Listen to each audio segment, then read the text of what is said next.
It's Tuesday, June 4th. Here's what's coming up in the mayor's office. He's like, all right, go tell Gino to get Marcus Kimby out there at first. He's like, and go ice your elbow. He's like, and one more thing, Case, never bother me again when I'm smoking a heater. And I'm in love with the good life.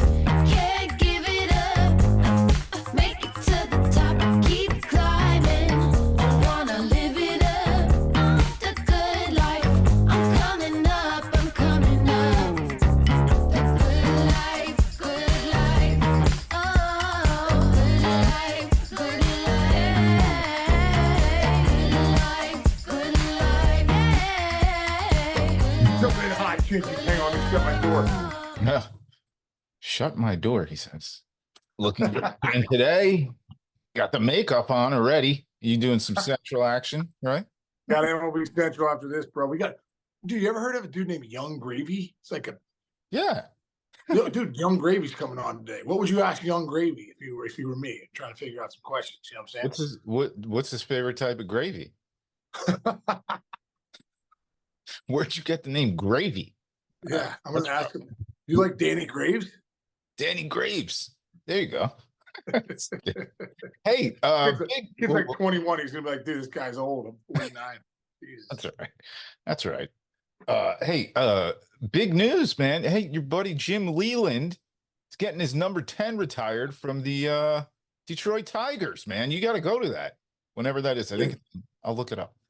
Let's go, man. Let's go. First off, I'm going to a party for Jim Leyland coming up soon. I'm going to Cooperstown for Jim Leyland, and then I got to go to number 10 retirement Jim Leyland Day. What is that? Hold on, I'm pulling up right now. Tigers. Number 10 will be retired by the Tigers on August 3rd. Can you get there? August 3rd. No. I'm at the Jersey Shore with the kids. Oh, yeah. Sorry, Jimmy. Well, but hey, man. I can't come to everything, Jim. I can't come to everything. You know, he really was a great manager for the Tigers. You know, you remember, what's his name? Who's the center fielder? Great center fielder. First graders. No, for the Twins. And why am I forgetting his name? Torrey Hunter. Torrey Hunter, hugging him, loving him, thinking he was the greatest manager he ever had. Like, he is, because he is, dude. He is, man. If you played for Jim Leyland, you know this guy was just the greatest communicator, super funny, tough as nails, was on everything, was on every pitch, dude. I mean, he'd be stressing out, he'd be crushing heaters in the ninth inning with 2 outs in the ninth. We're up 8-0. He's we gotta get that last out. Like, he was like antsy as could be until we got the last out. But you talk about an X's and O's guys, a guy that went with his gut, his feel. The way he treated me and all the guys that played for him. He gave one of the greatest speeches ever, dude. 06, when we backed into the playoffs, we're getting ready.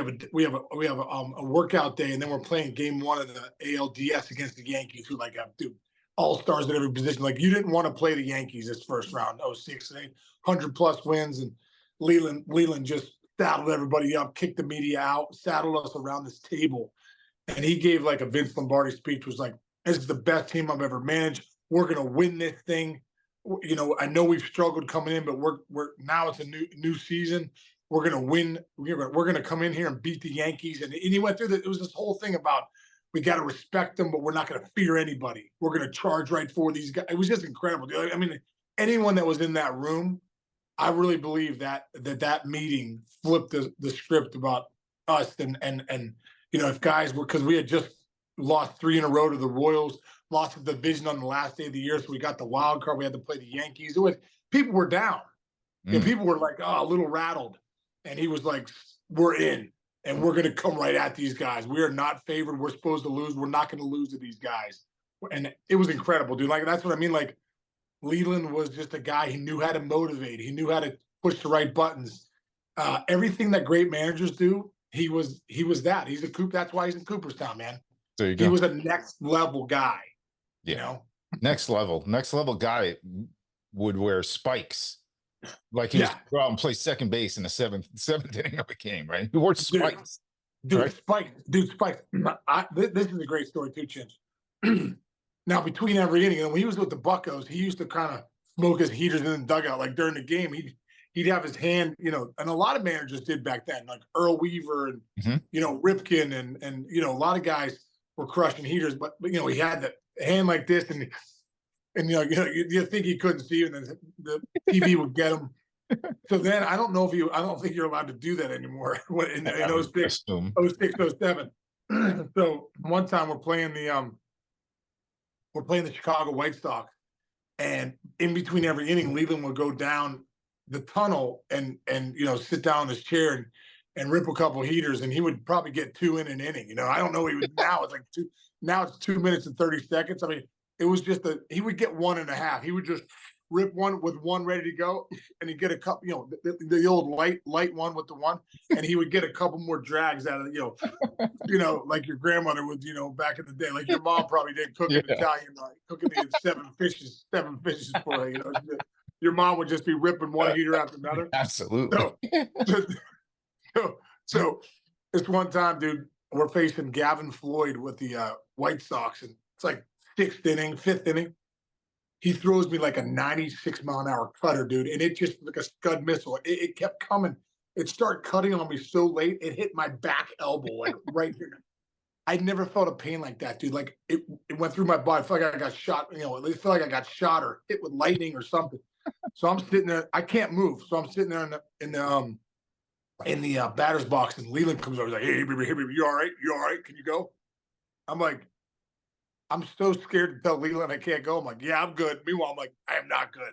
I am not. There's not in one part of my body that's good, right? I can't feel my body, right? Yeah. So I run down to first. I think I'm gonna just yard sale because I can't feel my body. So I get to first base.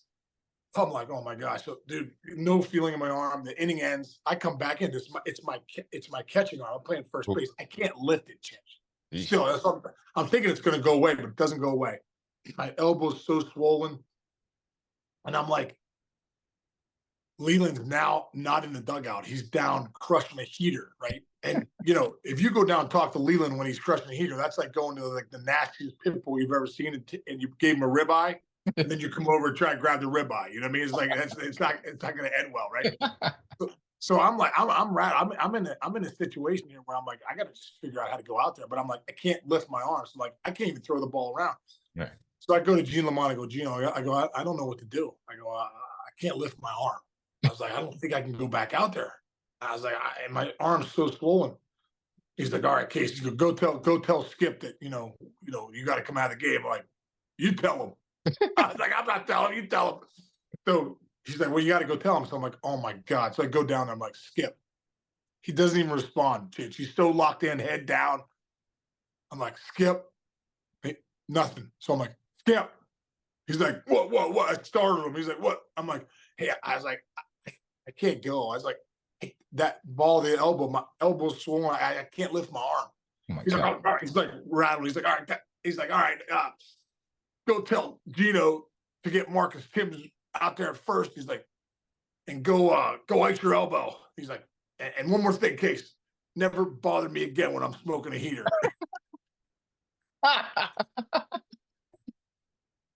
That is awesome. He's still, Dude, I sprinted out of there, bro. I sprinted out of there. I Googled him before, and like 6 of the pictures, with the picture that's going to be on our cover photo today, it's going to be him smoking a heater. It's just all over. He's the best, dude. He's the best. So good. Hey, let's stay in the Central real quick because some news kind of came out yesterday. Astros GM Dana Brown was asked before last night's game if the team's going to be sellers at the deadline. Now, before the season, he said he didn't envision them being sellers. Now, doubled down on it. Here's what he said, quote, I don't see any scenario, however you say it, where we're sellers. I think we're going to be buyers. Wow. So I went in and looked at some stats. Dude, offensively, they're putting some numbers up. It's the pitching, okay? They got the 4th worst whip in Major League Baseball, 1.34. Giving up 69 homers in 61 games, 4.26 team ERA, and they're scoring 4.37 runs per game. So they're basically in a dogfight every time. Here's a problem, though. They're 27th on MLB.com's prospect list. Only team in baseball on that list that doesn't have, according to MLB.com, a top 100 prospect. A far cry from where they were a few years ago. So if you're the Astros, how are you buying and what are you buying? And do you think that's the right move, or do you think they should be sellers? Yeah, is it time to blow it up? Ah, man, I don't know. I mean, you got one of the best players in the game in Kyle Tucker, who just took a foul. I don't know if you saw that. Yeah. Took a foul ball off the shin, Scary. and he came out the game. I don't know if the X-rays were negative, but that's scary. You lose Kyle Tucker, now you might be sellers. You know what I mean? Because that's not good. Bregman's getting hot. He's got 5 homers in his last 7 games, so like that's a great sign. Yeah. You know what I mean? So you got Altuve swinging it, Bregman. Hopefully Tucker's going to be okay. When that, Bregman's been so cold for the last couple of months. Yeah, the pitching worries me, no doubt about it. But just the Astros are a funny team, man. The West is still wide open. Yeah. So like they just make a quick run, and they're still kind of in it right now. Uh-huh. You know, they started off so bad, but if they make a quick run, you never know, man. They're right back where they want to be. So it's really interesting stuff, man. Really interesting to see what they're going to do, and I'd have to think. I kind of agree with Dana Brown. If they can get going, I can see them being buyers because the back end of that pen is really stabilized, man. Hader's been really good over the last 5 weeks or whatever, like one of the best in the game. Abreu's been really good. Presley hasn't been great. So the bullpen is shoring up a little bit too. So we'll see. Yeah, and I'll say one more thing, dude. This wild card, dude, with all these teams getting in, Houston Astros right now, they're 7 games back in the wild card. That sounds exactly. See, exactly. Yeah, and so not to all the teams in front of them. I mean, it's just a jumbotron. It's like, it's like the Blue Jays. It's like the Blue Jays, dude. Exactly. The Blue Jays are what 4.5, 5 back in the wild. I was like, oh, the Blue Jays are 5 back. Yeah, 5 back. I'm like, dude. Texas Rangers 4.5 back. Rays 4.5 back. Tigers 3.5. Boston 3.5. Every one of those teams can make the playoffs. And August of last year, by the way, this will be my last point. August of last year, the D-backs were 2 games under 500. Right. They were one of the best teams in baseball when it was all said and done and it was over with the World Series. There you go. I think teams stick around 500. All of them try to make a run. Hey, speaking of the Tigers, dude, they're at 500, 30-30, playing some good baseball. That pitching is, Scooble's one of the best pitchers in the game. They got some really good arms there. So that's gonna be interesting to see what happens with the Tigers. They can make a run too. So there you go. It's fun, dude. It's fun. It's fun when teams are lumped like that, dude. It's fun. Good for baseball. Hey, what are you talking about on these show? You got to get running. What do you got? I got Young Gravy coming on. That's the only thing I really know. And then we're going to be doing highlights and just having a good time. All right. I'll Google him and text you some questions too. Okay, please do. ASAP. All right, everybody. Okay. All right. Thanks, everybody. Thanks for listening. Appreciate it. We'll see you guys tomorrow. I love you, man. See you tomorrow, brother. Love you. See you.